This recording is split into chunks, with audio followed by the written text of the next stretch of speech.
Your man Jalen Johnson has been cooking with hot bacon grease, and he's going to be out for like the next 6 weeks. It's unfortunate. It sucks, but it might be an opportunity for you in fantasy basketball.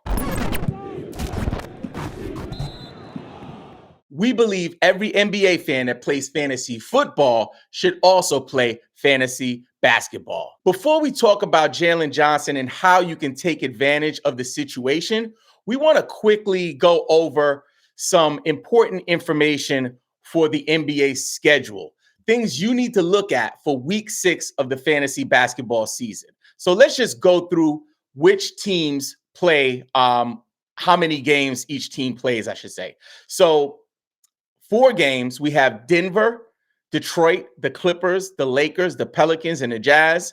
Playing 3 games, we have Atlanta, Brooklyn, Charlotte, Chicago, Cleveland, Dallas, Golden State, Houston, Indiana, Memphis, Miami, Milwaukee, Minnesota, the Knicks, the Thunder, Magic, Sixers, Suns, Portland Trailblazers, Sacramento Kings, Toronto Raptors, Washington Wizards. And playing only 2 games in week 6, ladies and gentlemen, the Boston Celtics and the San Antonio Spurs. So we also want to take a look at which teams are playing back-to-backs and what back-to-backs are they playing. For the Tuesday, Wednesday back-to-back, we have Houston, Sacramento, and the Raptors. For the Wednesday, Thursday back-to-back, we have Detroit, the Clippers, the Lakers, and the Jazz. The Thursday and Friday back-to-back, we have the Knicks and the Spurs. For Friday and Saturday, we got a bunch of teams: Dallas, Denver, Memphis, the Pelicans, Orlando, and Phoenix. Now, very important for the actual schedule, something you really want to be mindful of, something you really want to pay attention to.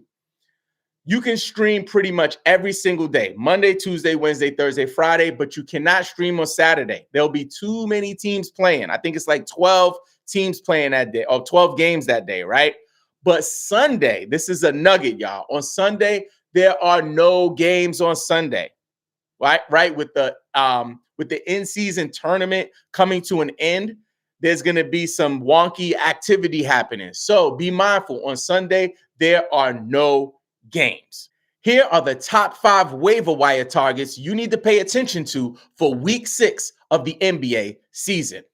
Bogdan Bogdanovic. Man, Bogdan averaged 24.3 minutes over the last 7 days, 8.3 points, 3 rebounds, 1.3 assists, and 0.7 steals. He is just rostered in 49.3% of ESPN leagues. So we talked about opportunities based on Jalen Johnson's injury, right? So again, one thing you know about me, yo, like I never want people to get injured. I'm never rooting for people when they get injured. I'm never or rooting for a player to get injured, I should say. It's just not my thing. And I've seen some analysts in fantasy football specifically do that. That is not what we do at this channel, right? We don't do that kind of stuff. But if a player goes down, we have to start looking at the fantasy landscape to make sure that we could take advantage of it, right? So with Jalen Johnson out, Bogdan Bogdanovic is primed to get some extra run, and you'll see an increase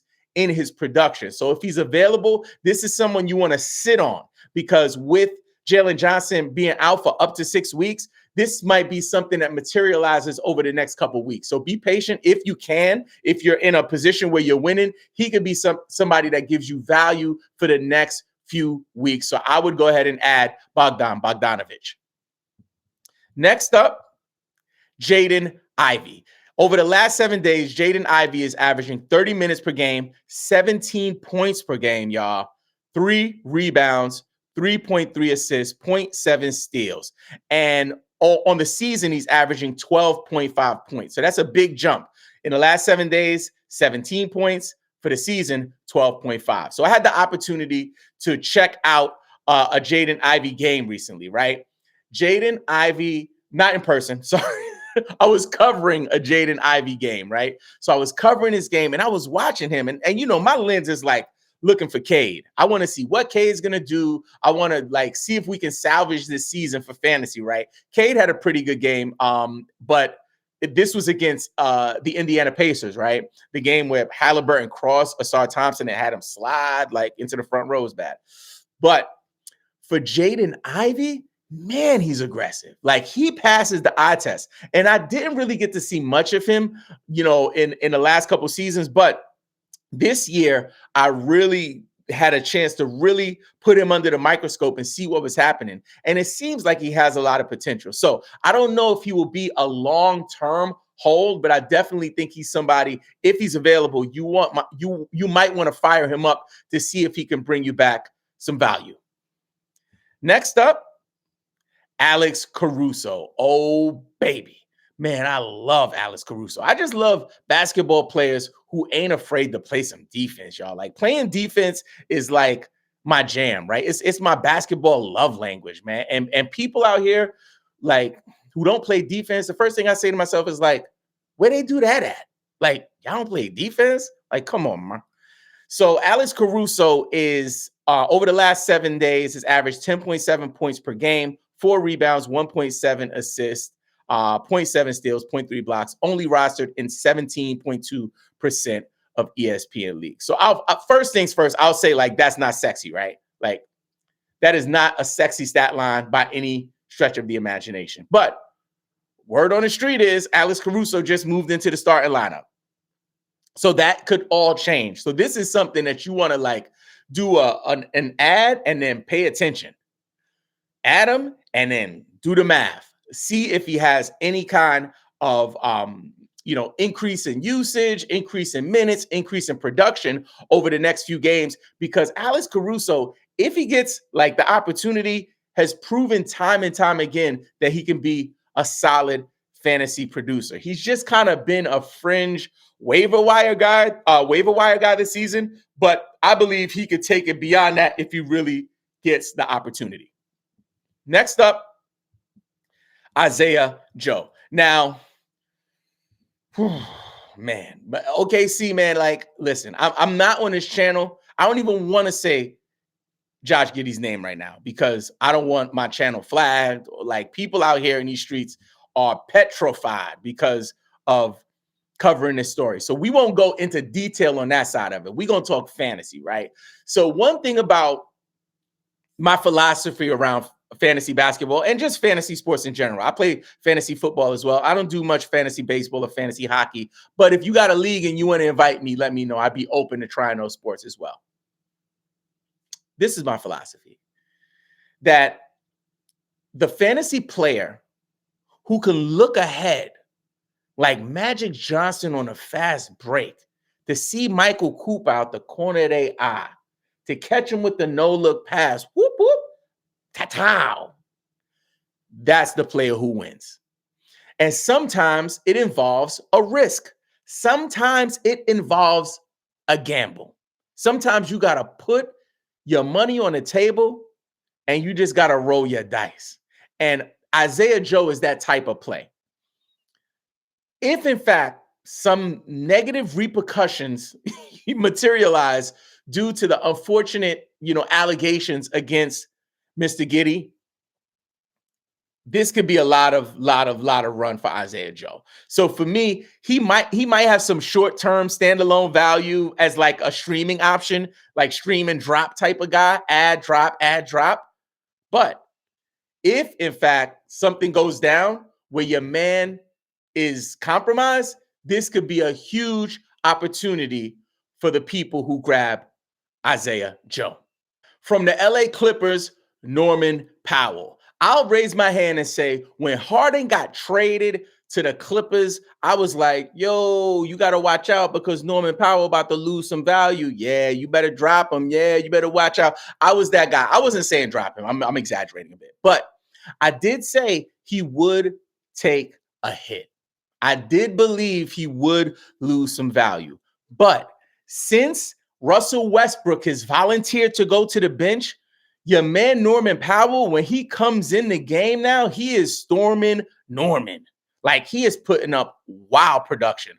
Over the last 7 days, he's averaging 24.3 minutes per game, 14.8 points, 2.5 rebounds, 0.3 assists, and 1.3 steals. Yes. Just to check out some of his last few games. On the 25th of November, he did 15, 3-1. On the 24th, he did 21 and 3. Man, he's been having some decent games. So the thing about the Clippers have so much potential. This is a team that was built to be a championship contender a couple of years ago, and they just haven't been able to get healthy. For the first time in a long time, Kawhi Leonard, Paul George, Russell Westbrook, everyone else on the squad, Harden now, everyone is healthy. So now the only thing that they are lacking is chemistry. They need to build the chemistry. And it seems as if Tyronn Lue has found a place for Norman Powell on this team, a place that would lead to him getting minutes, but most importantly for us as fantasy managers, getting opportunity to put up those points. This episode is presented to you by BetOnline. The holiday season is off and rolling with NFL in full stride and the NBA and NHL hitting mid-season form. BetOnline is your number one destination for all your sports wagering info. With up-to-the-minute sports wagering news, odds, trends, and predictions, BetOnline is the top spot for everything pro and amateur sports. And not just the big four. BetOnline has info available at your fingertips with both desktop and mobile access at any time for almost any sport that is played, from MMA to international soccer. Head to BetOnline today and remember, use the promo code BELIEVE for your 50% welcome bonus on your first deposit.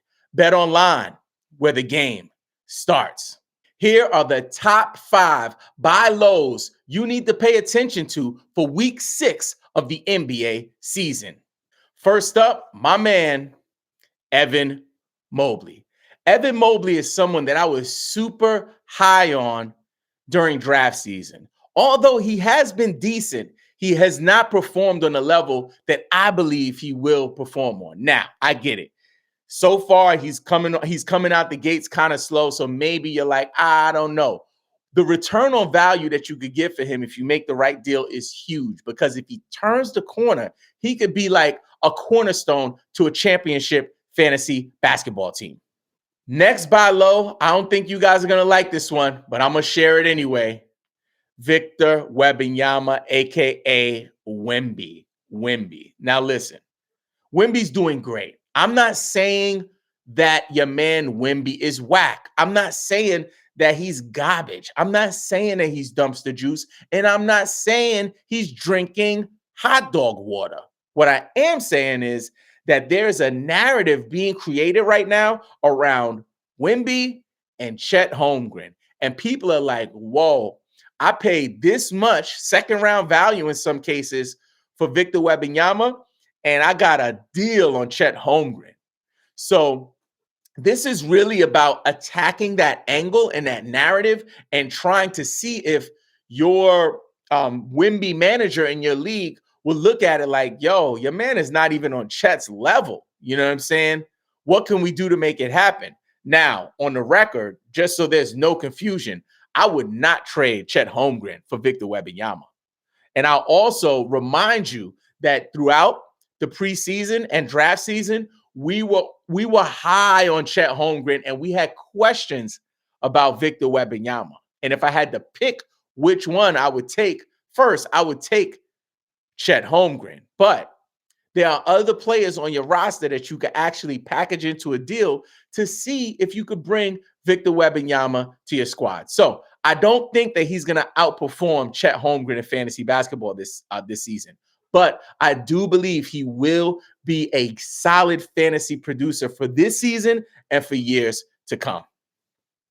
Next up, from the Cleveland Cavaliers, Jarrett Allen. Jarrett Allen has been a disappointment so far. He was banged up at the beginning of the season, so didn't really get to start the season off on the right foot, right? But Jarrett Allen has been a double-double machine for the last few years. Even in his Brooklyn days, right? When he played for the Nets, he was solid. Coming over to the Cleveland Cavaliers, he's been like a double-double machine. So I don't give a shit, Sue Puppy. If you have a league manager who is like panicking, like struggling to believe in Jared Allen, this is your opportunity to sneak in and buy low. Next up, Drew Holiday. Drew Holiday is somebody that, since he arrived in Boston, hasn't really gained his footing, right? He's not the Drew Holiday that we've been accustomed to. But one thing is for sure, that the system in Boston will work in his favor, right? He will be better than he's been. And also, his role is cemented, solid as a rock, consistent. They're not going to be moving him out of the starting lineup, anything crazy like that. So just know that there's a manager in your league that might be sleeping on Drew Holiday. This could be your opportunity to take advantage of that. My next buy low, Jalen Johnson. So at the beginning, I told you we was going to find ways to take advantage of this unfortunate situation with Jalen Johnson's injury, right? This is it. The best buy low is the injury buy low, especially for a team in your league that has Jalen Johnson. You know, maybe they sitting at 500 or a little bit below 500. They're not sure if their team is really, they're not sure if their team is really going to be able to compete. They're having doubts. Create the narrative. Send your man a text. Yo, Jalen Johnson, man, I'm sorry, man. I'm sorry to hear about the Jalen Johnson injury, man. You good? Man, I'm good, man. Are you sure, man? I'll send over a bouquet for you, man. Like what you need. Like gas him up, get him stressed, get him mad. Invoke some kind of emotion, right? To like get them thinking, like, yo, what am I gonna do? That I don't even have spots on my IR for this guy. Like, what am I gonna do? I know what you could do. You can send them over to my squad on the low. So, although I believe 4 to 6 weeks, especially if you have an IR spot that you can spare, like it's okay to wait it out for most managers. But there's somebody in your league that needs instant gratification. They need to see it happen now. They can't wait. They're impatient. And this is your opportunity to take advantage of it. So I would send multiple offers for Jalen Johnson because his stock will not get this low again this season. Here are the top 5 sell highs you need to pay attention to for week 6 of the NBA season.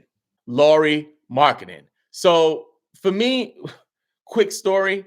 When Lauri was a rookie, man, I was watching his summer league games and I was like, yo, this guy can ball. He's tall, he can shoot. Like, I was like, I'm grabbing him in my dynasty league. I grabbed him. I probably kept him on my team for a couple of weeks and dropped him to the waiver. He's been circulated around for a couple of seasons before breaking out in Utah last year. So, moral of the story is you got to be patient in dynasty, and also you just got to be patient with your players. So for Lauri, he's having a great season. Like, it's like it's unbelievable the type of numbers that he's putting up right now. And I was one to say that I didn't think he would be able to replicate the level of performance that he had last season. Thus far, I have been proven wrong. But honestly, I don't know if he'll be able to keep it going.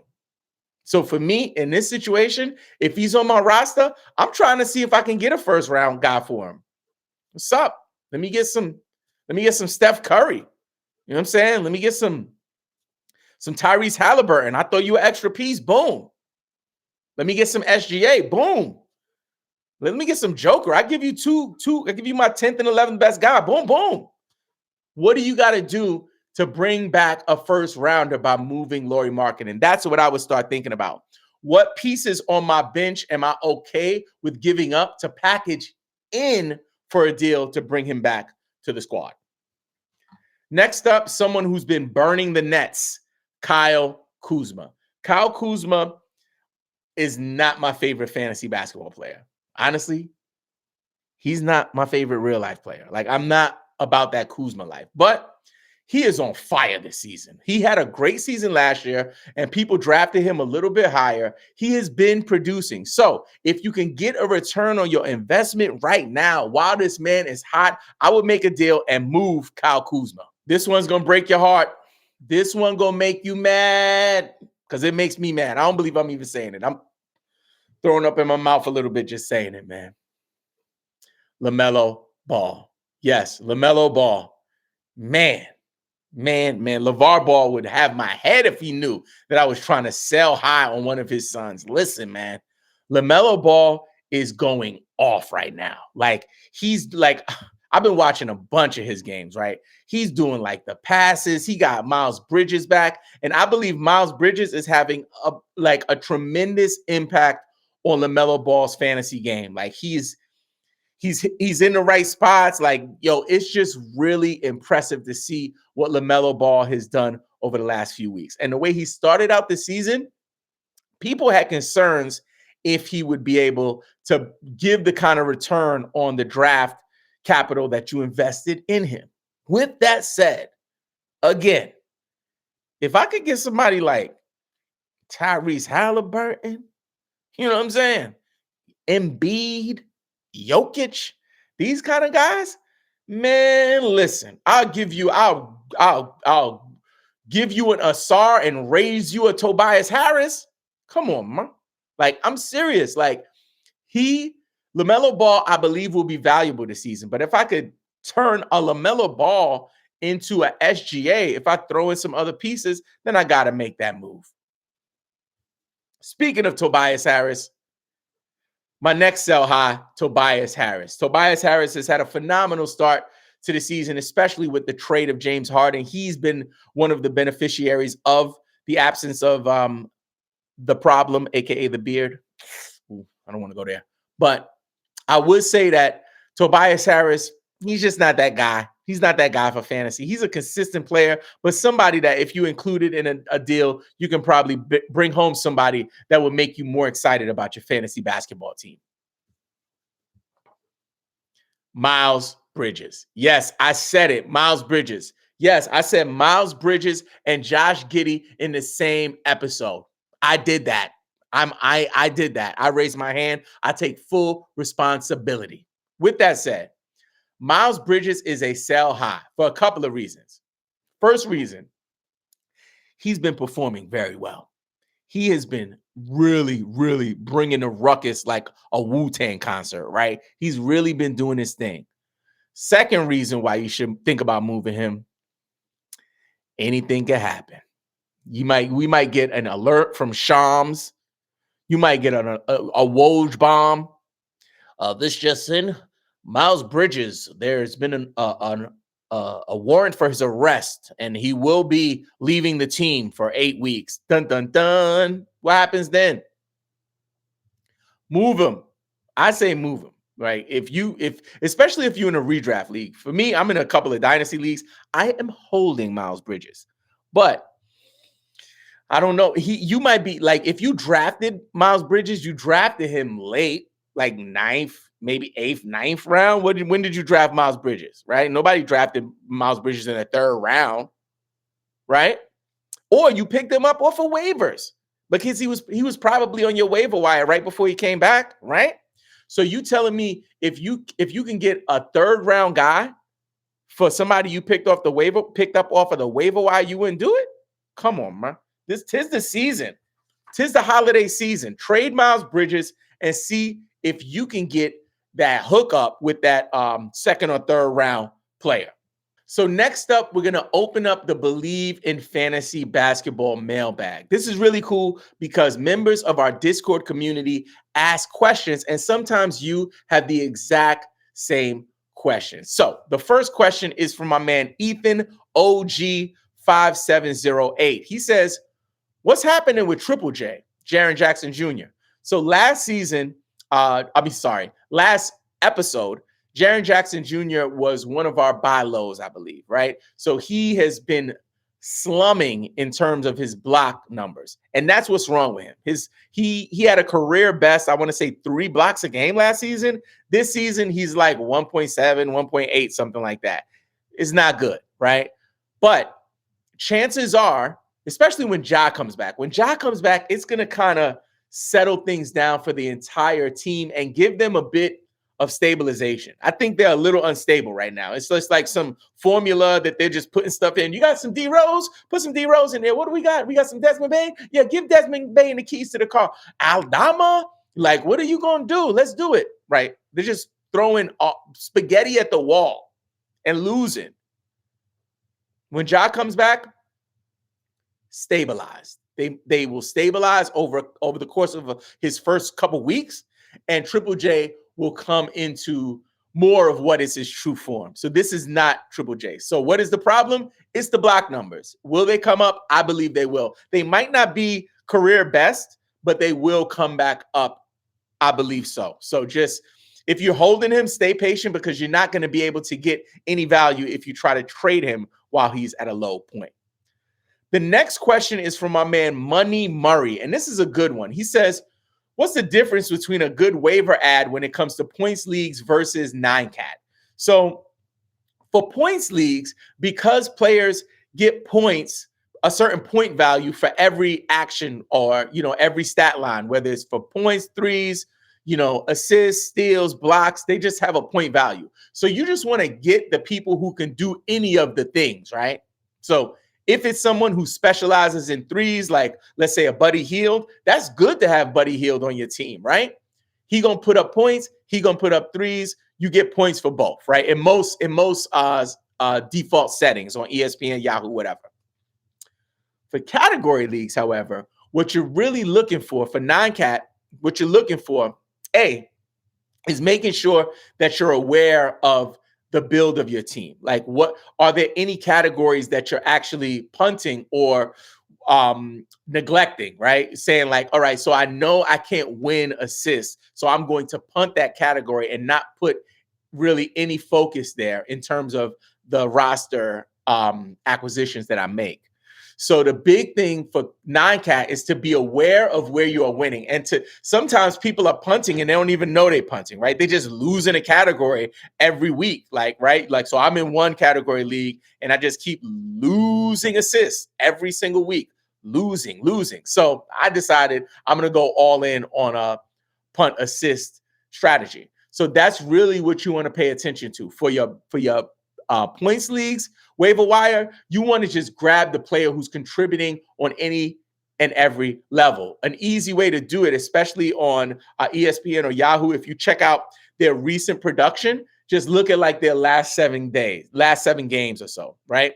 7 days or 7 games. Just look at their last couple of weeks of their performance and see what they've been doing. If it's someone who's putting up numbers, then just take it based on their total average fantasy points per game. For 9-cat, you want to look at where do I struggle in terms of my categories, and let me find somebody to help me in that area. If it's a category that you're giving up on and you're punting, then I wouldn't focus on that at all. The next question is from Doncic Kick. He says, is it time to trade underperforming stars? That's a good question. So I firmly believe that we should not sell low. I don't move my stars when they're doing bad. However, there is a point of the season. I don't think we're there yet, unless you're like 0-5, right? Going into this week. If you're 0-5 going into this week, maybe depth is what you need. But unless you are in a position where your team is losing, right?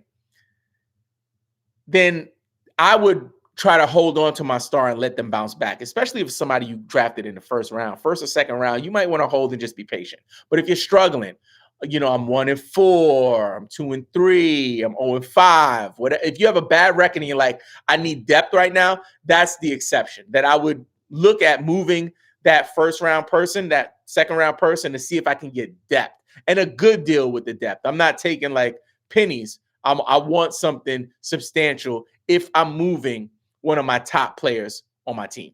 But now that you're prepared to dominate week 6, check out our episode about in-season roster management. This episode was presented to you by BetOnline, where the game starts.